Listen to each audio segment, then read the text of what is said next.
The chamber of the Galactic Council was designed to inspire awe. Vaulted ceilings shimmered with holographic constellations. Walls pulsed with living bioluminescent vines, and the combined sense of 200 alien atmospheres merged under carefully tuned filters. Delegates of every species in the Orion Arm gathered here, their voices weaving into a constant hum of diplomacy. Then the doors opened. A figure walked in, upright, bipedal, unarmored, and carrying nothing more than a plain data pad. The Council's translation grid took a half-second to adjust before announcing in calm tones. Species, Homo sapiens. Origin, Sol 3. Classification, Class 13 Deathworlder. The silence that followed was deafening. Ambassador Rilith of the Kreth Collective felt his throat membranes tighten. A Deathworlder? Here? Every counselor knew the word. Class 13 worlds were places where gravity was crushing, weather was murderous, and biology itself declared war on survival. To live there was to claw life from constant extinction. The human did not seem to notice the shift in atmosphere. She strode with a casual confidence that bordered on arrogance, brown hair tied back, eyes sweeping the chamber like she owned it. "Good afternoon," she said. The translator relayed the words across 100 languages. That was when panic began. Counselor Brat Hex of the Zolari recoiled so violently his limbs struck the polished floor. "Security! Restrain it before it does something." Others joined the cry. A dozen species triggered defensive pheromones, turning the air thick with alarm.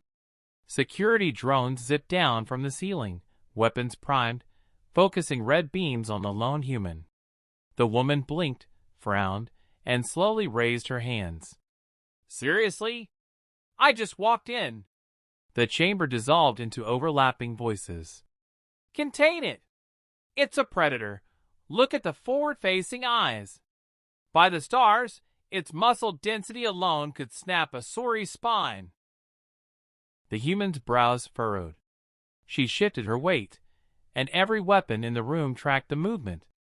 Ambassador Rilith forced his frills to remain steady. He had studied Deathworlders out of morbid curiosity once, and the reports haunted him still.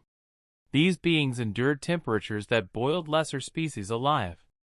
They swam in oceans filled with apex predators. Their own world bombarded them with diseases, yet they survived, adapted, thrived. This one smiled. "Look, I think you're all overreacting. My name is Captain Elena Ruiz. Earth finally got your invitation to join the Council. I'm here to represent humanity." The word, represent, struck like an ion charge. To grant representation was to grant equality, something unthinkable for a Deathworlder. Rilith saw the panic tipping toward violence. Security drones were centimeters from unleashing stasis fields that could tear even a Deathworlder apart. If they did, humanity would interpret it as an act of war. His frills quivered with dread. "Hold!" Rilith shouted, projecting his voice through the Council's amplifiers. "Stand down!" The command froze the drones mid-beam. The human gave him a nod of thanks, as though surviving a room full of hostile aliens was nothing unusual. Rilith drew in a steadying breath. "Captain Ruiz, you must understand, your kind's presence here is unprecedented. The Council has strict protocols regarding Class 13 species. You cannot simply walk into these halls." Elena tilted her head. "Why not?" "Your message said, and I quote, 'All sentient species are welcome to present their petition.' We're sentient. We exist. We showed up. Seems straightforward." Her bluntness rippled through the chamber like an energy wave. Counselors hissed, clicked, and muttered in disbelief. Deathworlders did not argue semantics. They conquered. A Jalari delegate whispered, "Do you know what they did on their own world? They domesticated predators." "Predators? They keep them in their homes." Another replied, "I heard they ride explosions into orbit and call it transport." Captain Rees arched an eyebrow. "You're not wrong." The chamber erupted again.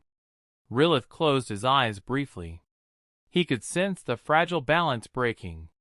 If the Council expelled a human, Earth would see it as an insult.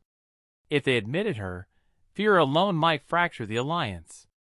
He opened his eyes. "Captain Rees, for the safety of all delegates, I must request you allow security to escort you to a neutral chamber until proper discussion can be arranged." Elena crossed her arms. "So you invite us to the galactic table, then shove us into the kids' room? That's not how this works." The room stiffened. Such defiance, from a species so new to the stars, was almost unthinkable.